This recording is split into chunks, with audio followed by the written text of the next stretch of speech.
Hi there. In this tutorial, I'm going to teach you how you can live stream your DJ sets with really high quality stereo audio and multiple camera angles. Now, I'm going to show you two methods. One method which requires no audio interface, as long as you have a DJM mixer or a DJ controller that can plug with USB to your computer, then you'll be able to live stream just using that. And the second method will be with the requirement of having an audio interface, which allows you to connect the outputs of your DJ mixer into the audio interface and then get audio from your audio interface into the laptop or your phone so you can stream it live. Now, I'm going to be focusing on really high quality because it's fairly easy to take your phone, prop it up somewhere on a stand and live stream that way, but the quality you're going to get is not going to be very good whatsoever. So we're going to focus on really high quality streaming so you can stand out from the crowd and make your streams very successful. So let's get right into it. First, I'm going to show you how you can stream with no audio interface whatsoever. Only because not all of you might have audio interfaces. So if that's the case, this is a really easy method. You can basically download a couple of tools. One of them is paid, but it's totally worth it. And then you can live stream within a few minutes after setting up. Now, of course, like I said, you'll need your DJ controller or DJ mixer, be able to connect to your laptop or computer via a USB cable. In this case, I'm using the DJM 900 Nexus 2 connected straight to my Mac via the USB cable. So, before I show you how to set it all up, the first thing you're going to need to do is download two programs. The first one is the streaming program you're going to use, and it's called Streamlabs OBS. So go to streamlabs.com and download the correct program for your operating system. If you can't find it straight away, just search on Google if you're on Windows, Streamlabs OBS for Windows, and the correct link will pop up, and same thing for Mac OS. The second program you need to download is called Loopback, and it's made by Rogue Amoba. I'm not sure if I'm pronouncing that correctly, but this is the program that you see right here, and you need to go to the website that you see and download the program. Now, Streamlabs OBS is completely free. You never need to pay for it, and you get the full version of the program. However, with Loopback, you're only going to be able to stream for 20 minutes, and then you're going to start to get some problems unless you purchase the full version. So you will need to buy it, and it does cost right now $119. So just bear that in mind. Now, this is the alternative to an audio interface, and this is only if you want extremely high quality audio. Once you've downloaded those programs, I want you to install them and then open them up. First, we're going to start with Streamlabs OBS. So I'm going to go into Streamlabs, and this is how mine is currently set up. Now, what you're going to see is the word scenes over here where mine says live DJ, and then the word sources over here. Now, your scenes and sources are most likely going to be completely empty, so you're not going to see anything where the mouse is hovering over right now. Let me explain what these are. Scenes, and just in case you're wondering, I've renamed this scene Live DJ. Scenes allow you to set up cameras and audio inputs and other sources and then stream them all simultaneously live. As you can see on the screen right now, I have a camera in front of me, and you can see it represented here. I have an overhead camera for the DJ equipment, which I've aligned to the top right corner. And I have our company's logo, Soundflow Music Academy, at the bottom right corner as well. These are all sources which I have added within this scene. So I'm just going to take them all out of view, and you'll see how one by one they will disappear. Now, the way you add these sources is, as you probably guessed already, simply by clicking the plus button. So what I've done here is I have two Logitech C922 webcams, and they are connected to my laptop via USB cables, and my laptop automatically recognizes them and allows me to get the feed to show up in OBS. So first you need to create a scene if you don't already have one. You just do that by pressing the plus icon here. And I'm just going to actually create a new scene and go through everything one by one. New scene, tutorial. Here it is. Right now in this scene, there are no sources. So you cannot see anything. It's completely black. But I can start to add a source one by one. So I can click add and I can select video capture device, add source. Now, because I have added the cameras to some of my other scenes, it automatically recognizes them and asks me if I want to use one of the scenes that I've added beforehand. Sorry, one of the sources that I've added beforehand. In this case, I'm going to pretend that I'm starting completely from scratch. So what I'm going to do is select add a new source. I'm going to call this overhead camera, select add source. I get a drop-down menu and I select which camera I want. I may not be sure which one is the overhead and which one isn't, so I can click on this. It gives me a preview. In this case, that was the right choice, but if it wasn't, I could click and change which one I select. So I'm going to select the overhead camera, press done, and voila, we now have the feed from the overhead camera sending directly to the laptop. Now I can resize this, of course, but there's some great useful features. I can simply right click, I can press transform, and I can press fit to screen. Now let's say I wanted both camera views, the front camera and the overhead camera. Well, I could press the plus button, I could add another video capture device. I'm going to go with another add new source, and I'm going to call this, in front camera in front of me, and I'm going to select the camera source that is positioned in front of me. Press done, and again I can move this around, I can resize it. Now I want you to keep in mind that the source that is on top is at the forefront of all of the sources. So you see that if I put the overhead camera on top on the list of the in-front camera, we can no longer see the in-front camera. If I put the in-front camera over the overhead camera, we can now see both of them, but if I was to change the size of the in-front camera to fit the screen, we wouldn't be able to see the overhead camera. So if you want a view which is something like this, you need to make sure that the small one is going to be at the top of the list. Otherwise, the camera that's taking up the entire screen view will hide the smaller camera.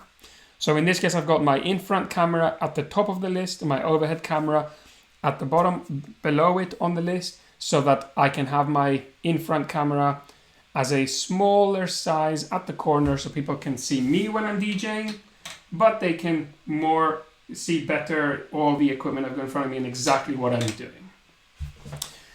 Great. Now, how do we add audio into this? Well, the first thing you might want to do if you want to be speaking during your live streams is add a microphone. So this could be a microphone such as the one I have over here. This is connected via USB to my laptop. It could be the internal microphone on your computer.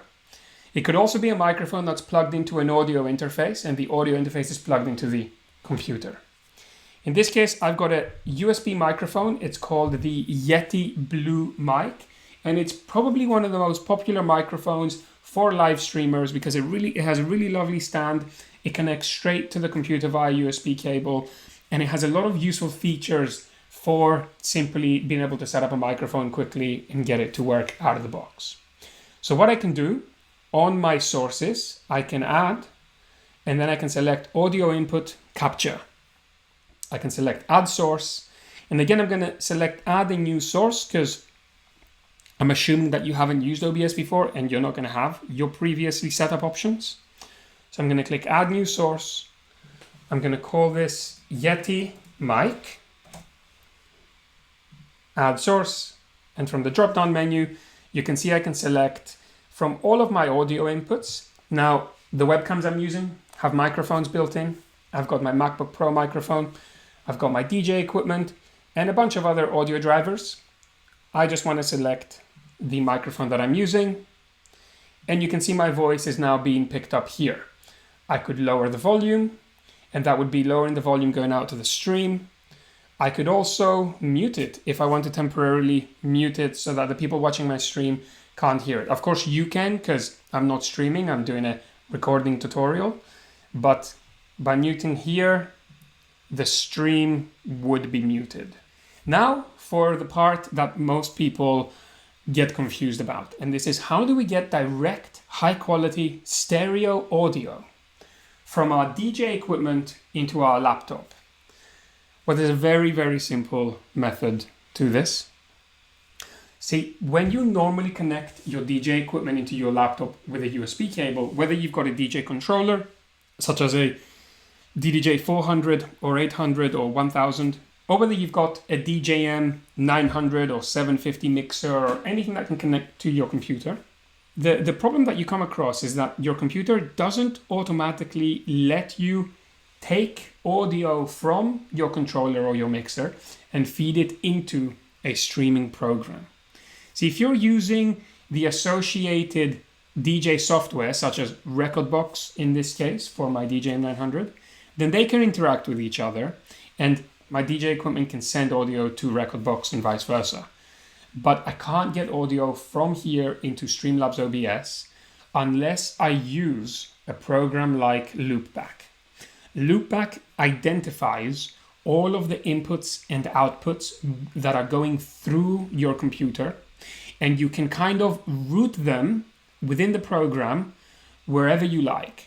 So because I've got my DJM 900 mixer set up, I can go in Loopback, and these three over here devices are presets that I've created. So what I'm going to do is I'm just going to ignore these devices, and I'm going to select to create a new device and go through the process you would normally. So even if you have some existing devices here, once you install Loopback, create a new virtual device, turn the other ones off, and then we'll work with this new one. So I'm going to call this tutorial. And the first thing I'm going to do is delete pass-through, which is added in automatically. Now I need to go to sources and push the plus button and add the source that is my DJ mixer. So in this case, it would be the DJM 900 Nexus 2. I add this source, and the next thing I need to do is I need to play a track through my DJ mixer and see which one of these inputs on my DJM 900 Nexus 2 section lights up. Whichever meters light up, those are the ones where the audio is being fed to. Then I will need to drag those meters, which will be the audio from my DJ mixer, into the output channels over here. So I've got a track loaded. I'm just going to press play and we'll see which ones light up.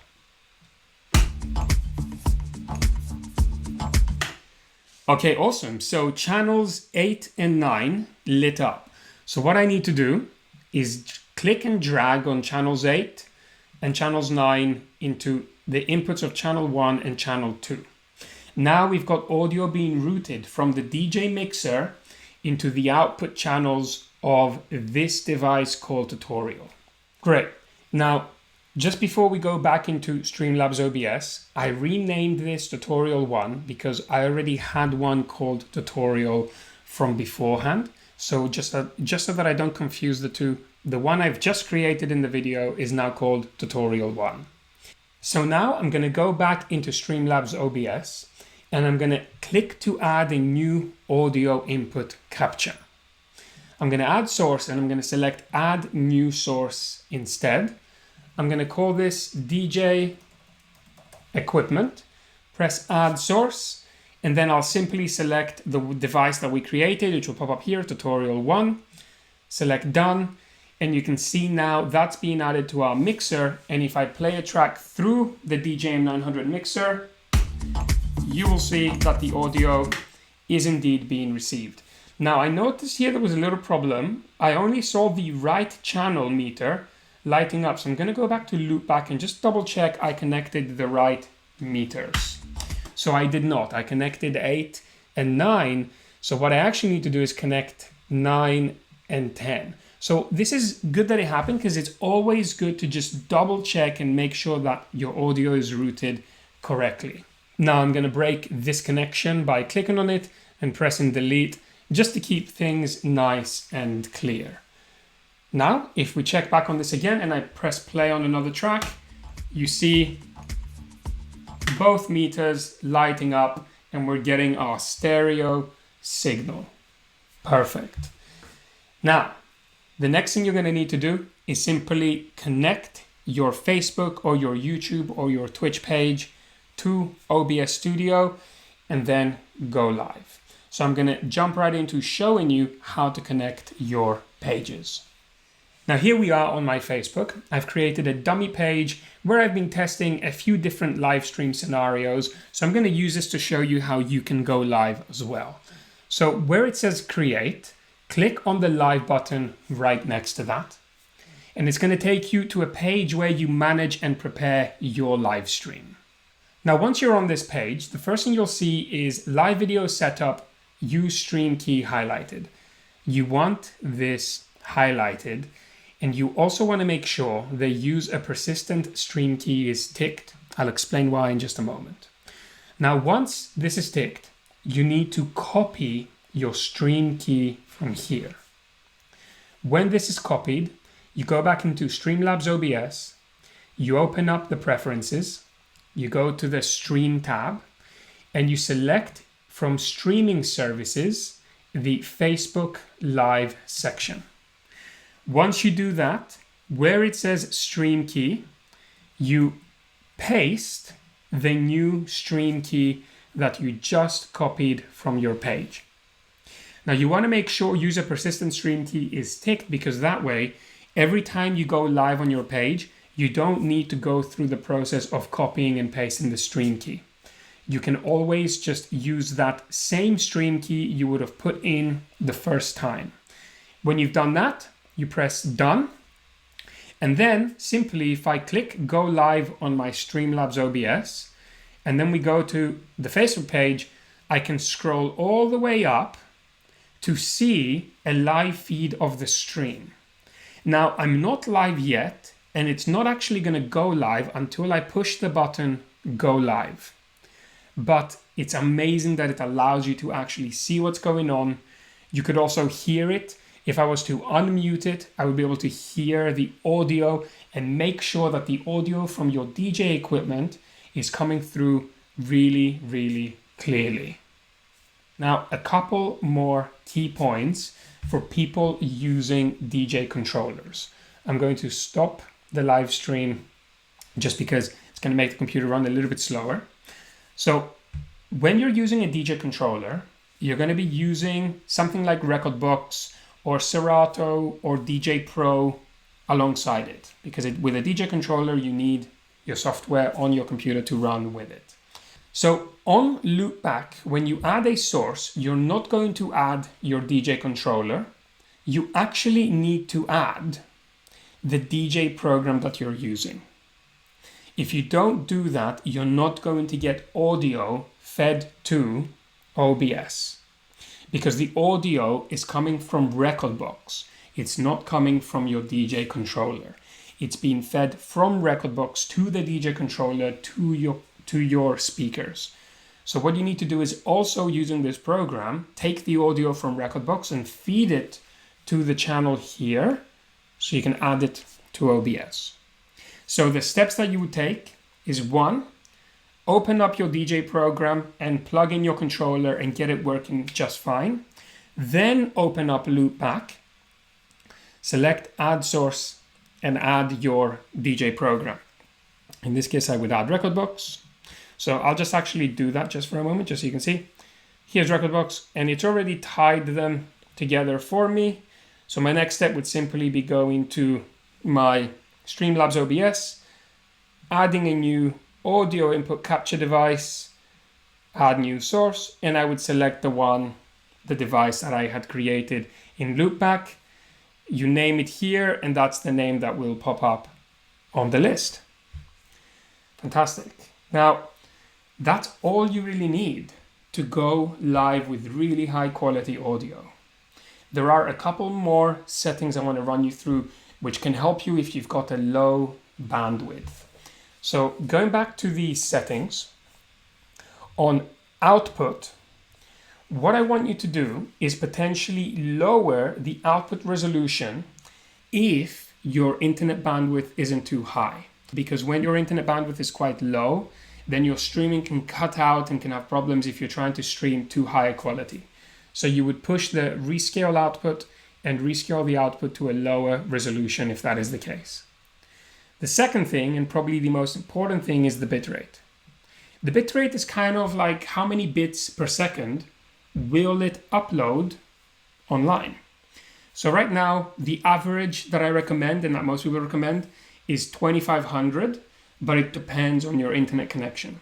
So go to the internet and type in speedtest.net, press go, and this will tell you what your upload bitrate per second is. And then you can set the bitrate on Streamlabs OBS depending on that. So give it a moment. It's calculating my internet speed right now. First, it calculates the download. This is not what we're interested in. We're interested in the upload. So in theory, with my internet speed, I could upload at 7,000 bits per second. This is what the 7.10 megabits per second means.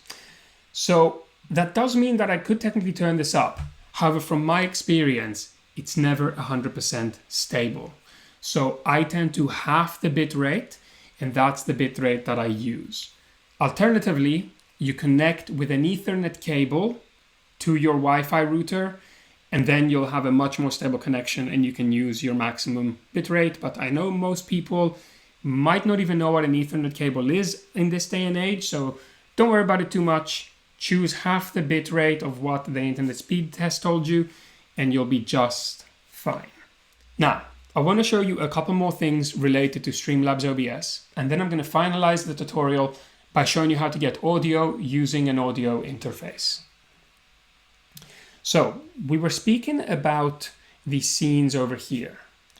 Now, sometimes what people want to do is change from one scene to another. So each scene has its own set of sources, and you can rearrange them and you can add new ones and take some away if you want, and have totally different views for each scene. You can even assign hot cues to these scenes. So that means if I press a button on my keyboard, it's going to change to one scene. If I press another button, it will change to another scene. So while I'm mixing, I could simply push a button and it would change the view to this one. And that can be really, really useful if you've got this kind of setup. So what you want to do in order to set this up is set up your first scene, however you want it to look. The easiest method is right-clicking and selecting duplicate. You can name this scene whatever else you want. And then I could even just rearrange the cameras. So I can have the overhead camera above the front camera. I can resize it so that this one is small. And I can get the camera in front to be full screen. I'm just going to make sure it's perfect, right-click, click transform, and fit to screen. Then for the overhead one, I can put it like that. And there you go. We now have our two different views, our two different scenes. Overhead and in front. Fantastic. Now, in order to set up the hotkey switches, you open up the preferences, you go to hotkeys, and then here you've got all of your different scenes that will show up. So if I minimize them all, you'll see that this here reflects the scenes that I've created. So we've got our new scene tutorial, screen recording, new scene tutorial 1, record box, overhead camera, front camera. These are all the ones here, but just in a different order, but they're exactly the same ones. So I could set up a hotkey switch on scene tutorial 1, and that can be switch to scene. I click here and I press the number 1 on my keyboard. And now when I push number 1, it will switch to that scene. I could then, on another scene, on new scene tutorial, the original one, push number 2. And now by pushing the keys 1, we'll switch to this scene, the one we're already on. 2 goes to the other scene. 1, 2. Simple as that. I'm going to finalize this video by showing you how you can use an audio interface to get direct stereo audio from your DJ equipment into Streamlabs OBS so that you don't have to use something like Loopback. Now, unfortunately, because of the lockdown, I'm not able to go and get my small 2-channel audio interface from our other studio. So I'm going to take a camera and I'm going to walk through our rack-mounted audio interface over here, which is kind of has to stay rack-mounted because it's quite large. It's an 8-channel audio interface, but the process would be exactly the same whether you're using something like this or you're using something like a small 2-channel Focusrite I2i or something like that. And I will be listing on the description below some really useful cheap audio interfaces that you can get for around £100 to get your streaming started. So over here we have the Sapphire Pro 40, and it is an 8-channel audio interface. Now you'll see that there are 2 inputs over here, and these inputs can either take XLR cables or 1/4-inch jack cables, and we'll overlay pictures on the video so you can see. Now, once I plug in the cables, I've got my gain controls which allow me to control the signal level, in other words, the volume of the signal going into these inputs. Now, any audio interface should be as simple as taking the USB cable, in this case it's this, from the audio interface connected in the back, and connecting it to your computer that you're using. Once it's been connected, in OBS, in Streamlabs OBS, you click the plus icon. So click plus, and you would select audio input capture, add source, and you would select, I'm going to call this Sapphire Pro. That's the name of the audio interface. Add source. And from the drop-down menu, add the name of the audio interface. In this case, it pops up right here, Sapphire. Press done. Now, I'm using a microphone that's connected to the audio interface. So as I'm speaking, you can see the meter here moving. But what you would have connected to the audio interface is your DJ equipment. And I'm going to take the camera and show you how you would do that in just a moment. But what you must make sure on Streamlabs OBS is you open up the mixer by clicking over here and make sure that the channels that your DJ equipment is connected to are ticked. And if you also have something like a microphone connected to the audio interface, then all 3 are ticked. So I could have my DJ equipment connected to 1 and 2 and your microphone connected to channel 3. So just make sure that is the case and they're not unticked for any reason. Now I'm going to close this. I'm going to navigate to the DJ equipment and show you what you would connect. So I'm just using the mobile camera microphone right now, so excuse if the quality is slightly lower. But what you would want to connect is one of the outputs on your mixer. Now it doesn't matter whether you have a lot or just a few. What you would need to do is either take the rec out, the master out, or the main master out, and connect any one of those to the inputs in your audio interface. Now you need to make sure whatever cables you're using are compatible with the audio interface. So your audio interface, if it's quite cheap, might only have cables that would connect into these ports. These are known as 1/4-inch jacks. If it's a slightly higher quality audio interface, it may have cables that are known as XLR cables, and they look like this. So make sure that you have the correct cables. You may need either 1/4-inch jacks or XLRs. Now, also, you can get cables which are different on one end and different on the other.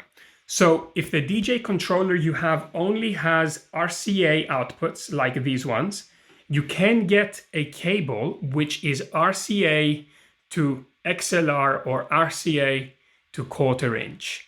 And that way you would be able to connect your mixer to your audio interface. So what you would need to do is plug in the cables on the correct outputs. I'd recommend using Master 1, Master 2 or Rec, and keeping your booth outputs for your own speaker so you can hear what's going on too. So you plug from there to the inputs of your audio interface. One very final thing I'd like to mention is that if you are going live and you're using a microphone to speak, you must downmix that microphone to mono. So as you can see right now, I'm speaking and Streamlabs OBS is picking up the microphone, but it's only picking it up on the left out of the 2 channels, being left and right. This means that when I'm streaming, the audio would only be feeding into the left earphone or speaker if people are listening to it in a stereo headset. So what you need to do is click on the little preferences icon here. It will open up the preferences, and right now my mic is coming from the Sapphire Pro audio interface. I would press this button and it would downmix it to mono, and now you can see my mic is going through both channels. Now you want to be careful, because if I also had my DJ equipment plugged into my Sapphire Pro audio interface, it would downmix those to one channel as well. So what I would recommend is the following.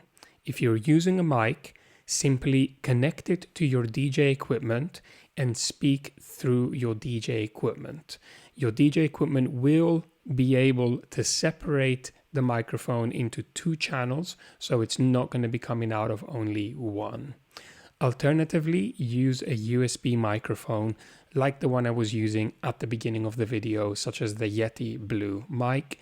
And this way, your audio interface, which is receiving audio from your DJ equipment, and your USB microphone are 2 separate entities connected to the computer separately. So you would only need to downmix to mono your Yeti microphone. The final option would be setting this up through Loopback. So you could go into Loopback and keep one device set for your DJ equipment, create a new virtual device, and we'll call this microphone. And I'm just going to delete the source it creates. I'm going to add a new source, and this source will be my Sapphire audio interface. I'm going to look at where the mic input is being received from. This is channel 1, and I'm going to route this signal to both output channel 1 and output channel 2. I can break the connection for the second audio interface output because nothing is connected to it at the moment.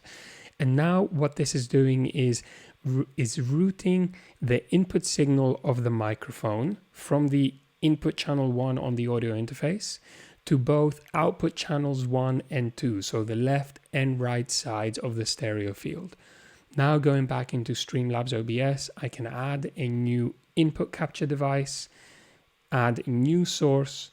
I'm going to call this mic loopback, add source, and select the device that I just created, which I named microphone. Press OK, and as you can see, mic loopback is receiving my vocal and it's being fed through the left and the right channels, whereas the one routed directly from the audio interface is only being fed to the left channels, and this is not ideal.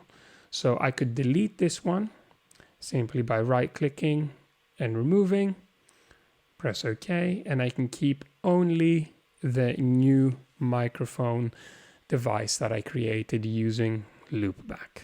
Of course, if you have any questions at all and need some more clarification, leave your questions below in the comments and I will definitely respond to them and try to help you out. So that concludes my streaming tutorial. I hope you're able to apply everything you learned and start streaming like a complete professional. Make sure that you test your streams before you go live, just to check that the audio and the video feed is going through nicely. If you have any questions at all, leave them in the comments below and I'll try and get back to as many as possible, and I'll catch you in the next video. Take care.